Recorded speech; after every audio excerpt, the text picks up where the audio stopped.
Hello friends, hi. ఈరోజు వచ్చేసి మనం జొన్నలతో అయితే దోశ అయితే వేయబోతున్నాం. అది ఎలానో కాదు, ఫస్ట్ అయితే జొన్నలు వేసుకోండి. మీకు ఎన్ని కావాలో అన్ని, తర్వాత కొన్ని మెంతులు, తర్వాత కొన్ని మినప్పప్పు కూడా వేసుకొని అంత బాగా అయితే కడగండి. మెంతుల్ని కూడా, మినప్పప్పుని అండ్ జొన్నని కూడా కడగండి.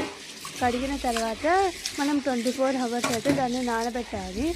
24 hours కాకపోతే నైట్ అయితే నానబెట్టండి. మార్నింగ్ అయితే నానిపోతాయి, అవి బాగుంటాయి. నేనైతే నానబెట్టేశాను, నైటే నానబెట్టాను నేను. బాగా అయితే ఇట్లా వచ్చినాయి, అంటే ఇట్లా రాలేదు, ఇంకా వాటర్ వేయాలి. వేసి మిక్సీకి అయితే వేసుకోవాలి. చాలా బాగా వస్తుంది, ప్యూర్ ఇట్లా దోశల కింద ఉంటుంది కదండి, సేమ్ అలానే వస్తుంది. అండ్ మనం నెక్స్ట్ వీడియోలో చట్నీ ఎలా చేసినామో కూడా పెడతాను. ఓకే, చూడొచ్చు మీరు ఎంత బాగుందో. ఇప్పుడైతే దోశ వేస్తాను, చూడండి ఎంత బాగా సేమ్ దోశల పిండి ఎట్లా ఉందో అట్లా ఉంది. అసలు ప్యాన్కి అంటుకొని కూడా అంటుకోకుంటుంది, దోశల కన్నా బాగా వేస్తుంది ఫ్రెండ్స్. కన్ఫామ్గా చాలా బాగా అయితే ఉంది, చూడొచ్చు, మీకే కనిపిస్తుంది కదా ఫ్రెండ్స్. మీకు జూమ్ చేసుకొని చూపిస్తున్నా ఆడికి నేను.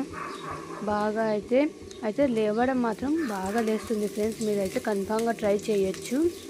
అండ్ చూడొచ్చు మీరు, చాలా బాగా అయితే వచ్చింది దోశ అయితే. ఇది జొన్న దోశ.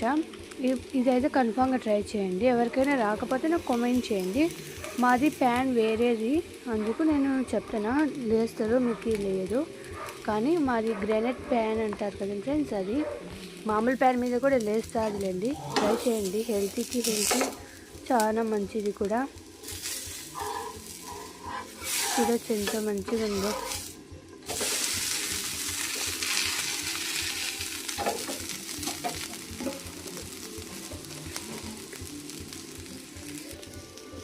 ఇలా అయితే చేసుకోండి, హెల్తీకి హెల్తీ అండ్ టేస్టీకి టేస్టీ.